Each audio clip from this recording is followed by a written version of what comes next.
रखेंगे, जो जीवन में किस तरह से कठिन समय में भी उन्होंने अपना धैर्य बनाए रखा और ईमानदारी पूर्वक हर हमेशा जिस भी क्षेत्र में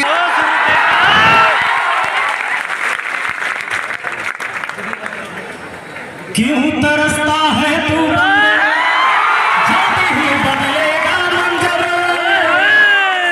क्यों तरसता है तू बंदे जल्दी ही बदलेगा मंजर, झांक ले तू एक दफा बस दिल से अपने दिल के अंदर। यहाँ पर उपस्थित हमारे गार्जियन जो कि स्टेज पर मौजूद हैं, माननीय विधायक जी भी और शिक्षा से जुड़े सभी शिक्षाविद, यहाँ पर माननीय विधायक जी जो हैं अजय कुमार जी, अशोक कुमार मेहता जी, नरेंद्र कुमार जी, सभी को मेरा प्रणाम और हमारे तमाम विद्यार्थियों को मेरा आशीर्वाद। सबसे पहले तो मेरे लिए इतनी गर्व की बात है कि मैं बता नहीं पाऊंगा आपको, लेकिन फिर भी बताऊंगा। जिस धरती पर मैं आज खड़ा हूँ, बहुत दिनों के बाद हमारी वापसी हुई है। मैं यहीं से पढ़ाना शुरू किया था, ये वही धरती है, वही समस्तीपुर की धरती है। तो सबसे पहले इस धरती को प्रणाम, क्योंकि आज फिर मैं वहीं खड़ा हूँ और आप लोगों का प्यार मुझे मिल रहा है। मैं सौभाग्यशाली हूँ, क्योंकि याद रखिएगा, जन्म ले लेना, एक इंसान में जन्म ले लेना ये बड़ी बात नहीं होती है।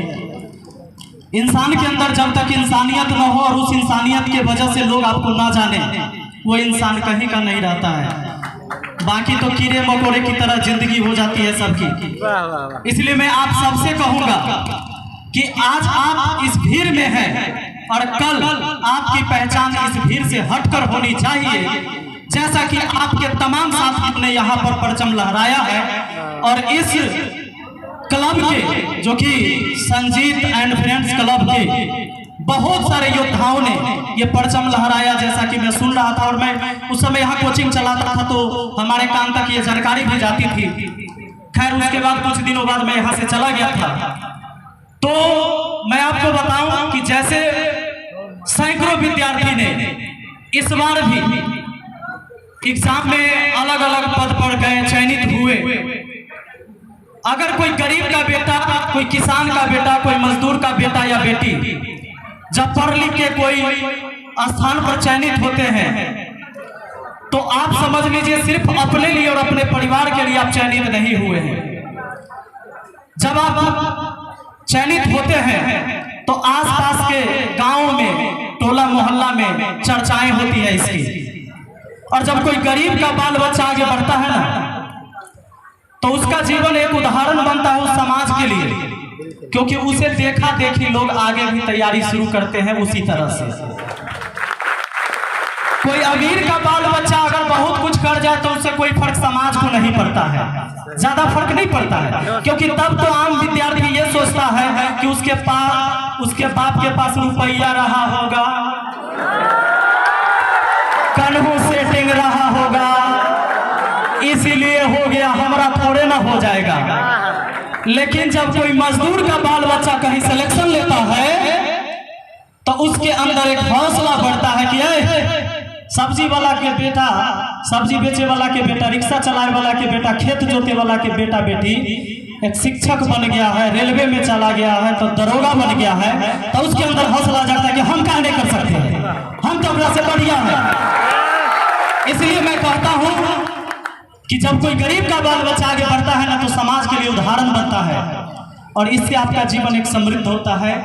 इसलिए मैं कहता हूं कि हमेशा प्रयास करिए, आगे बढ़िए और याद रखिएगा, सबके अंदर वो ताकत होती है कि हम दुनिया में नाम कमा सकते हैं। पैसा कमाना, देखिए पैसा कमाना बहुत बड़ा बात नहीं है। पैसा कमाने के लिए बहुत सारा तरीका है, दुनिया में बहुत लोग पैसा कमाते हैं। पैसा जरूरी है मेरे जीवन में, ये जरूरत की चीज है, क्योंकि पैसा नहीं रहेगा तो उसको भी कहा गया है छुच्छा के पूछा, नहीं कहते थे छुच्छा के पूछा, मतलब अगर कुछ नहीं है तो तुमको कोई पूछने वाला नहीं है। पैसा जरूरी है, लेकिन सही तरीके से पैसा जो कमाएंगे, जो अर्जित करेंगे, उसी से सुख भी मिलेगी, उसी से सम्मान भी मिलेगा। इस बात को हमेशा अपने पूरे जीवन याद रखना है। किताब हम पढ़ते हैं, हम शिक्षित होते हैं इसलिए कि हम समाज को बेहतर दिशा में ले जाएं। लेकिन शिक्षा का सिर्फ ये मतलब नहीं होता है कि हम किताब को पढ़ ले, एगो रोजगार मिल जाए, बात खत्म। शिक्षा का ये मतलब नहीं होता है, बिल्कुल नहीं होता है। मैं आपको बताऊं, मैंने शुरुआत यहाँ से किया था पढ़ाना। खुद आप जानते हैं, मैंने कई सारे वीडियो में आपको अपने बारे में बताया, सब लोग जानते भी हैं, ज्यादा बताने की मुझे जरूरत नहीं है। मैं भी उसी परिवार से हूँ जहाँ कहते हैं कि पैसे के अभाव में बाकी भाई बहनों ने पढ़ाई बहुत पहले छोड़ दिया। 5 भाई बहन में 3 भाई और 2 बहन। भाई में मैं सबसे छोटा, और पढ़ाई हमारे दोनों भाई ने गरीबी के कारण ही छोड़ा, क्योंकि हमारे पिताजी कुछ करते नहीं थे। एक तो बेरोजगार, और न उनको अपने बाल बच्चों से भी मतलब होता था। कभी कभी दुख होता है कि मैं स्टेज पर खड़ा होकर अपने पिताजी के बारे में भी ऐसा बोल जाता हूँ, लेकिन वो मेरी माँ थी। वैसी माँ के कोख से मैंने जन्म लिया, क्योंकि ये कहा भी गया है कि माँ जो होती है ममतामयी होती है। माँ के पास जो प्यार होता है बच्चों के लिए, वो प्यार किसी बाप को नहीं हो सकता, ये भी सच्चाई है। क्योंकि अपने वो कोख में पालती है, 9 महीने तो अपने कोख में पालती है। 10 मिनट कोई बच्चा को गोदी उठाता है, वह में कहता है कि कमर टेढ़ हो गया। और जो माँ अपने पेट में 9 महीना रख के पालती है, हर मुसीबत सहती है, उस माँ का भला कौन मुकाबला कर सकता है? कोई कर सकता है क्या? कोई नहीं कर सकता। तो उस माँ का देन है जो मैं आज आपके सामने कुछ बोल पा रहा हूँ, या जितना ही मुझे आप जानते हैं, उस माँ का ही देन है। मेरे भैया लोग, दादाजी के हाथ से हल भैया ने पकड़ा, क्यों? क्योंकि पेट चलाने के लिए, पिताजी ने नहीं। तो सोचिए, दादा के हाथ से अगर हल भाई ने पकड़ा हो तो उसकी उम्र कितनी रही होगी? मतलब 10 साल, 12 साल, 11 साल की उम्र में पेट चलाने के लिए दादा के हाथ से हल मेरे भाई लोगों ने पकड़ा। हम लोग भी साथ मिलके खेतों में अपना काम करते थे, जितना ही खेत बचा था उसी में जीवन यापन करते करते आगे बढ़ते गए। पढ़ाई नहीं छोड़ा मैंने, क्योंकि जब मैं अपनी गरीबी को देखता था ना, किसी रात जब भूखे सोना पड़ता था, तो घर के पीछे वो पपीता के पेड़ था, तो मेरी माँ कभी कच्चे पपीता कभी पके पपीता छील के खिला देती थी। रात में अगर किसी दिन राशन घर में नहीं आता था तो मैं सोचता था कि गरीबी बहुत बड़ा पाप है। मैं बचपन से इस चीज को सोचता था, किसी अपने परिवार से मैं भगाऊंगा, और भगाऊंगा इस तरह से कि लाखों कोसों दूर भगाऊंगा, कि आने वाला 7 पीढ़ी भी अगर बैठ के भी जिंदगी जिएगा, खाएगा, तो भी कोई दिक्कत नहीं है। और दोस्तों, सच्चाई है, मैंने ईमानदारी से पैसे कमाए हैं। और आज एक वक्त ऐसा था कि 10 रुपया में लेकर दुकान जाता था। मेरी माँ सिलाई करती थी गांव में, तो शाम के 10 रुपया लेके जाते थे, 10 टकिया था, 9 रुपया में 1 किलो आटा आता था। वो मैं खुद डेली जाता था लाने। और तब हमारे घर में किसी दिन खाना नहीं भी बनता था, जिस दिन पैसे नहीं होते थे। आज मैं आपके सामने हूँ, क्या हूँ आप सबको पता है। रुपया नहीं कमाते हैं, डॉलर कमाते हैं, डॉलर, अमेरिकी डॉलर। अमेरिकी डॉलर कमाते हैं, रुपया में कन्वर्ट करते हैं तो 8 लाख 10 लाख से ऊपर चला जाता है महीने का। और तब मैंने सोचा कि ना, ये खाली पैसा कमाए से नहीं होगा, उस समाज के लिए भी योगदान होना जरूरी है। मैं जिस गांव से हूँ, कल अगर मेरे बारे में कुछ लिखा जाएगा, कहीं बोला जाएगा, तो क्या बोला जाएगा कि विपिन सर पढ़े लिखे, अपने लिए कमाए और बस जीवन खत्म हो गया? नहीं। और मेरे साथ साथ वो गरीब आदमी, वो गरीब के बाल बच्चा भी आगे बढ़ेगा, पढ़ेगा, लिखेगा और समाज में कुछ अलग करने की कोशिश करेगा। तो मैं समाज के सेवा में लग गया। और आप लोग को पहले से भी पता होगा, क्योंकि आप वीडियो के माध्यम से सब कुछ देखते हैं। करते गया, करते रह गया। और पिछली बार, अभी इस बार तो मैंने चुनाव भी लड़ा और लोगों ने मुझे जिता दिया। मैं मुखिया हूँ सलहा पंचायत का। पहले से एक ही मुखिया जी थे, 15 साल मुखिया रहे, 5 साल पंचायत समिति रहे। मैं जब 10 साल के था, पहली बार वो मुखिया बने थे। और जब मैं 30 साल का हुआ तो उनको हराया, उसके बीच कोई नहीं हराया। इसका सबसे बड़ा एक बार मुझे दुख पहुंचा था जब मैं बच्चा था। मेरे दादाजी गुजर गए थे और एक योजना आती है सरकार की जिसमें 1500 रुपया, कोई अगर मृत्यु हो गया बीपीएल परिवार में है तो उस समय 1500 रुपया मिलता था। तो हमारे पिताजी 1000 बार, मतलब हमको कई बार कहे कि जाओ मुखिया जी के कहो, दादाजी जो मरे हैं ना कम से कम 1500 रुपया देंगे, तक घाट पर जो खर्चा हुआ था वो लकड़ी उकड़ी वाला कर्जा उर्जा लिए थे तो उसको दे देंगे। मैं नहीं जाता था क्योंकि मेरे अंदर हिम्मत नहीं होता था किसी से मांगने की। फिर भी पिताजी 4-5 दिन गरियाए, एक दिन गए तो मुखिया जी के दरवाजे पर बहुत आदमी बैठा था, हमारी हिम्मत नहीं हो रही थी। मैं छोटा सा बच्चा 10 साल का, मैं सोच ही नहीं पा रहा था कि कैसे इनको कहूँ। तो बैठे हुए थे, पूरा इंतजार किया कि सब आदमी हट जाएगा ना तब तो बोल देंगे। सब आदमी हट गया, मैं सबसे पीछे बैठा हुआ था। 12 बज गया, सुबह 7 बजे से बैठल क्योंकि मुखिया जी के दरवाजा पर सब लगल रहता है, आम बात है। तो लास्ट में हम पहुंचे, कहे कि प्रणाम किए, कहे कि मुखिया जी से बाबूजी भेजे हैं। बहुत बड़ा मुश्किल से हम कह भी पाए कि दादाजी जो मर गए थे ना तो 1500 रुपया जो शायद मिलता है सरकार से वो दे देते। काफी पैसा ले तो बहुत लंबा चौड़ा प्रोसेस हो, छोड़ ना उसे कह दिया चाचा के तो बहुत गरीब आदमी के मिले छे तोरा। हम कह हमरा से ज्यादा कौन गरीब होगा। खेत बेच कर तब दादाजी का जो होता है वो कर्जा उतारा गया, जो दाह संस्कार या भोज भात गाँव में होता है वो सब किया गया। जमीन बेच के, दादी भी मरी, जमीन बेच के सब कुछ हुआ। फिर भी ये सब तो मुझे थोड़े पता था कि मुखिया बन जाएगा। लास्ट होते होते जब मैं 2 साल पहले गांव में रहता था, बहुत सारी चीजें देखा, कई जगह मुझे लगा कि भाई समाज में ये चीज होना चाहिए। सरकार की योजनाएं होती है फिर लागू क्यों नहीं होता है हमारे गाँव में। मैंने उनसे कहा तो बिगड़ गए, और बिगड़ गए तो कहते हैं कि हम बोले कि देखिए मुखिया जी हैं, जरूरी नहीं कि आप हमेशा रहिएगा, है ना, कोई आ सकता है बादों में चेंज हो जाएगा।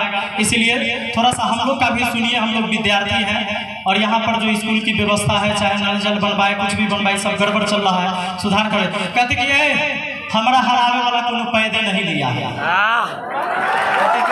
कहे कि हम जब तक जिएंगे, जब तक चुनाव लड़ेंगे हमको कोई नहीं हरा सकता। तो हमारा चढ़ गया गुस्सा उस दिन, हम की तो गलत बात है, ऐसे नहीं हो सकता। भगवान नहीं है, आप इंसान हैं, हम इंसान हैं। इंसान को ईश्वर ने एक चीज नहीं दिया, क्या जानते हैं? भविष्य की बात किसी को नहीं पता। मैं आज अपने घर जिंदा वापस लौटूंगा कि नहीं लौटूंगा मुझे भी नहीं पता। किसी को नहीं पता है कि अगले क्षण उसके जीवन में क्या होने वाला है। अगर कोई इंसान कहता है कि हम ये कर देंगे, ये पक्का होगा, तो समझ लीजिए वो अहंकार है। मैंने कहा कि ना, बस हो गई तैयारी, शुरू हो गए, चुनाव लड़ गए। और सच्चाई बताऊं, 1 पैसा खर्चा नहीं किया चुनाव में। जिसका बाप वोट नहीं दे रहा था लेकिन उसका बेटा मुझे वोट दे रहा था, सच्चाई है। ऐसा कोई वोट नहीं था जिससे मैंने वोट नहीं लिया, भले ही उसके दादा ना दे, पुराने ख्याल के कहते कहीं लौंडा छौंडा मुखिया बनता है, तन्नी भर के है। ये है मुखिया बनने में अनुभव चाहिए, उम्र चाहिए, नहीं तो लौंडा छोटा मुखिया बन जाएगा। तन्नी बड़ के लड़का कहीं मुखिया बनेगा, ये सब क्या चलाएगा? क्रिकेट खेले वाला लड़का है, उनको क्या पता था क्रिकेट में यॉर्कर भी होता है जिससे सामने वालों को बोल्ड किया जाता है। उनको क्या पता था कि लास्ट गेंद पर भी छक्का मार के महेंद्र सिंह धोनी ने मैच जिताया है। और सच्चाई यही था। 14 गो वार्ड है, मैं बता दूं मेरे पंचायत में 13 वार्ड तक हम हार गए थे। 13 वार्ड तक की जब काउंटिंग हो गई वोट की, मैं तीसरे नंबर पर था। जो पहले वाले मुखिया जी थे 1 नंबर पर, एक और थे जो 2 बार से खड़े होते थे, वो भी यंग थे, वो दूसरे नंबर पर, और मैं था तीसरे नंबर पर। तैयो हम टेंशन फ्री थे, मेरे भैया मेरे साथ अंदर थे। तैयो हम कि कोई दिक्कत ना है। आदमी या तो हारता नहीं है, या तो जीतता है ना तो सीखता है। बिल्कुल, इंसान कभी हारता नहीं है, जीतेंगे ना तो सीखेंगे। और मैं बताऊं कि जब लास्ट वार्ड की गिनती हुई 14 नंबर वार्ड की, तो मैं 101 वोट से जीत गया। क्या पता तो वो धोनी वाला 6 ही था कि लास्ट बॉल पर सीधे 6 रन बाउंड्री से पार। कहते हैं कि कभी हिम्मत मत हारिए। एक बात याद रखिएगा, दुनिया में आप कितना हो आगे जाइए, अपनी जमीन को मत भूलिए। आप एगो तार के पेड़ को देखे होंगे, आ कहियो कदुआ घिउरा के पेड़ नेनुआ के पेड़ देखते कि नहीं, ये जल्दी बढ़ता है फरता है, बात खत्म। तार का पेड़ बड़ा धीरे धीरे धीरे धीरे धीरे धीरे बढ़ता है, लाहे लाहे लाहे, और जितनी उसकी ऊंचाई जाती है उसका सूर भी जमीन के नीचे उतना ही तेजी से जाता है, धीरे धीरे सूर भी उतना ही नीचे ले जाता है। कभी आंधी में तार के पेड़ को जड़ से उलटते नहीं देखे होंगे, बड़ा बड़ा गाछ गिर जाता है, तार के पेड़ भले ही ऊपर से टूट जाएगा लेकिन जड़ से कभी खत्म नहीं होता। कभी देखते हैं आंधी में उलटते तार के पेड़ को, ऊपर से टूटेगा। धीरे धीरे ही अपने जीवन में लक्ष्य की तरफ बढ़िए, मेहनत करिए। अब मेहनत कहियो बेकार नहीं जाता है, याद रखिएगा। किसको पता था? हमको पता था कि आपको सपोर्ट कहां से मिलेगा, कैसे मिलेगा। आपको मैं बता दूं कि मेरे पंचायत से बाहर के लोग सबसे ज्यादा हमरा जिताना चाहते थे। 100 जेकरा रिश्तेदार मेरे पंचायत में था, आप लोगों में से भी किसी का रहा होगा, तो फोन करके कहता था कि दीदी विपिन सर के वोट दिया। अगर उसकी दीदी मेरे पंचायत में है, उसके जीजा जी है, या उसका ननियाल है, उसकी फुआ का घर है, किसी न किसी का तो होगा। सब लोग उसके परिवार वाले को, अपने रिलेशन को कह कह के तब जिताते। आज शुरू हूँ, काम कर रहा हूँ, बहुत सारी आलोचनाएं भी होती है, क्योंकि ये सच्चाई है कि जब आप अच्छा करिएगा तो सबका अच्छा नहीं होगा। आपके अच्छा करने से किसी न किसी का बुरा भी होता है। जो डीलर कभी भी राशन देते थे, एक परिवार पर 5 किलो अनाज काट लेते थे, कल से देना शुरू कर दिए हैं। सारे डीलर देते हैं 5-5 केजी अनाज सरकारी रेट पर देते हैं, जो 25 साल से नहीं दिया था। ये पूरे बिहार का ये चल रहा है, आप देख रहे हैं, और हर मामले में होगा इसका सुधार। चाहे इंदिरा आवास आएगा मुखिया के द्वारा, जो घूस लिया जाता है उस पर भी हम मुखिया हैं, और हम चैलेंज करते हैं कि मेरे खिलाफ कोई भी विरोधी जांच करवाए, कभी भी पाया गया तो फांसी पर लटका दे मंजूर है। बदलेगा बिहार, क्योंकि अब है युवा तैयार।